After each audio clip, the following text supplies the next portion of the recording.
Bonjour à tous, flash spécial qui concerne l'USDC, Circle, qu'est-ce qui est en train de se passer, la faillite de la Silicon Valley Bank et surtout aussi l'impact que ça a au niveau NFT. Pour ma part, j'ai été bien touché puisque j'ai pas mal de fonds en USDC. On va y revenir dans la vidéo du jour. Juste avant, du coup, je vous fais un petit résumé très rapidos. N'oubliez pas de vous abonner si vous kiffez le contenu que je fais tous les jours. À la base, je fais des actus sur les NFT, le monde du Web3. Aujourd'hui, du coup, le flash, enfin la vidéo est particulière. Je vous rappelle qu'on a la Silicon Valley Bank qui s'effondre, qui est une des plus grosses banques américaines. On n'a jamais connu ça en fait depuis 2008. Donc c'est vraiment, c'est vraiment la catastrophe en fait.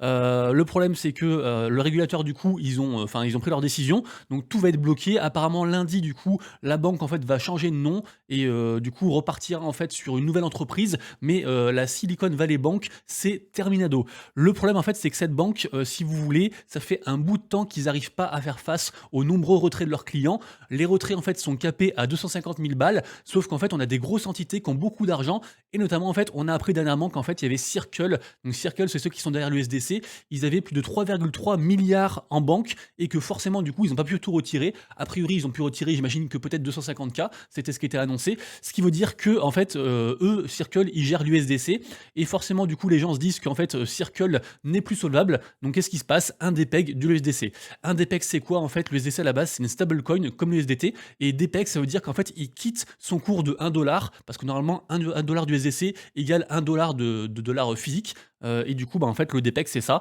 Là, on a perdu 10%, c'est énorme. Et rappelez-vous, la dernière fois que c'est arrivé, en fait, c'était avec le Luna, avec la stablecoin de Luna. Et du coup, en fait, les gens ont peur. Donc, les gens ont très peur. Moi, j'avais pas mal de fonds sur l'USDC. Le problème, c'est que moi, perso, je pense que ça va aller. Mais personne ne peut le savoir. Si quelqu'un vous dit je sais ce qui va arriver, c'est un menteur, personne ne peut le savoir. Et même si moi je pense personnellement que ça va aller, je ne pouvais pas en fait risquer d'être trop exposé. Donc j'ai dû encaisser des pertes en fait. Et en gros, j'ai fait 50-50 sur ce que j'avais en USDC. Et du coup, j'ai retiré 50% que j'ai mis du coup en USDT. En plus, c'était chiant parce que, enfin bref, en gros, il y avait des trucs en stacking et tout machin. Du coup, je repère des intérêts. Enfin bref, du coup, c'est un peu la merde. Mais bon, c'est comme ça. Il faut savoir s'adapter. Personne ne pouvait s'y attendre à cette histoire. Donc bien sûr, vous aurez plein de liens. Je vous mettrai tout en description pour les différents liens en fait sur cette affaire, l'affaire du coup SVB, l'affaire de la Silicon Valley Bank, mais c'est vraiment un très gros coup dur.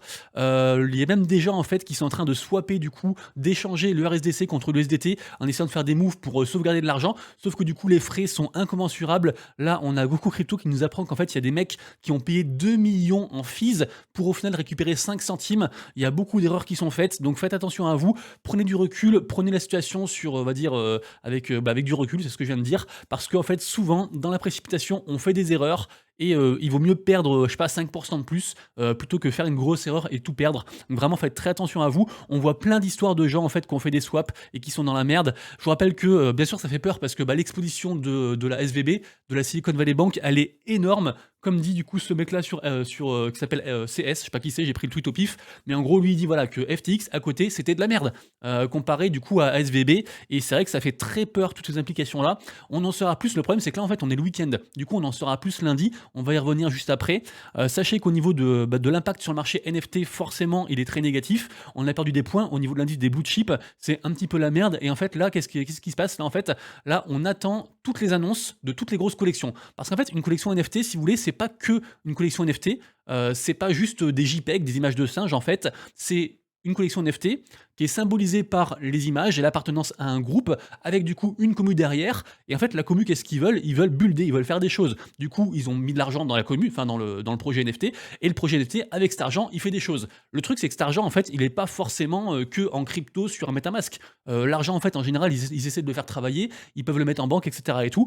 Et là, en fait, on est en train d'apprendre qu'il y a beaucoup de projets qui avaient mis leur argent en banque du coup, chez la SVB, chez la Silicon Valley Bank. C'est par exemple le cas des Moonbirds. Les Moonbirds, apparemment, ils perdent entre guillemets 5% de tous leurs fonds qui étaient du coup bloqués, en fait, enfin, qui sont actuellement bloqués dans cette banque-là, donc du coup très inquiétant. Également aussi, j'ai vu qu'il y avait aussi Azuki pareil, 5% aussi, et forcément ça se répercute sur le marché des NFT.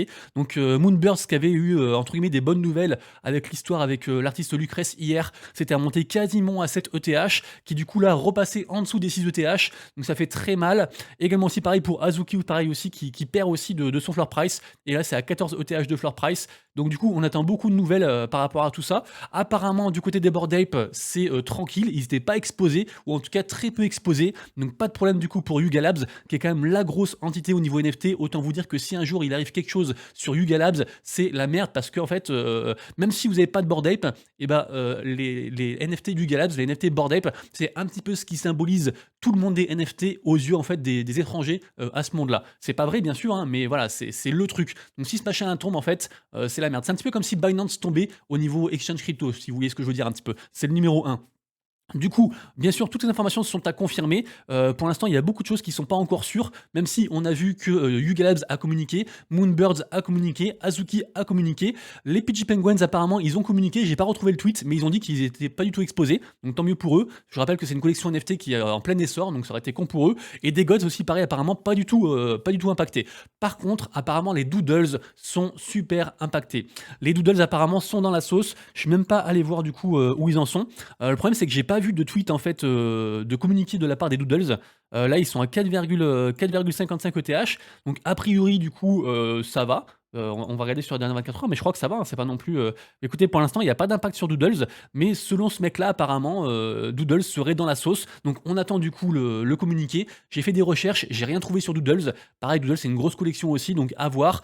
Pareil aussi, j'ai rien trouvé sur Limit Break. Limit Break, c'est une grosse boîte du coup asiatique qui est derrière, entre autres, plusieurs projets, dont Digi Daigaku. Donc, pareil aussi, on n'a pas trop de nouvelles par rapport à tout ça.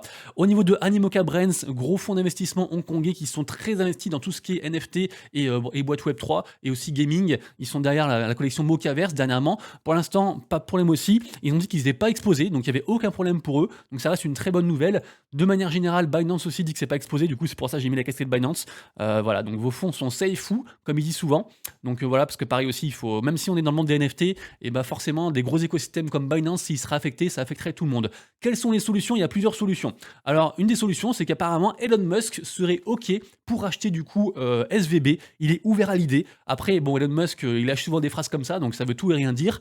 Mais ça pourrait être une idée que quelqu'un, en fait, effectivement, rachète la banque. Le problème, c'est qu'il faut tellement d'argent. Et le truc aussi, c'est que normalement, le régulateur américain, en fait, ils ont pris leur décision et ça y est, c'est terminado. Donc, je sais pas s'ils peuvent du coup rétro-pédaler comme ça, parce que j'imagine qu'en fait, il y a déjà eu en fait des tentatives d'avoir de l'argent. Dans les articles que j'ai cités précédemment, en fait, on apprend que SVB, ça fait plusieurs fois qu'ils essaient en fait de lever des fonds pour justement pallier en fait au retrait de leurs clients. Et jusqu'à présent, en fait, ils n'avaient pas réussi. Donc, il y a quand même peu de chances que du coup, après que la décision ait été prise, quelqu'un arrive en mode sauveur comme Elon Musk et rachète le truc. Mais on va dire que tout est possible. Dans ce monde-là, tout est possible.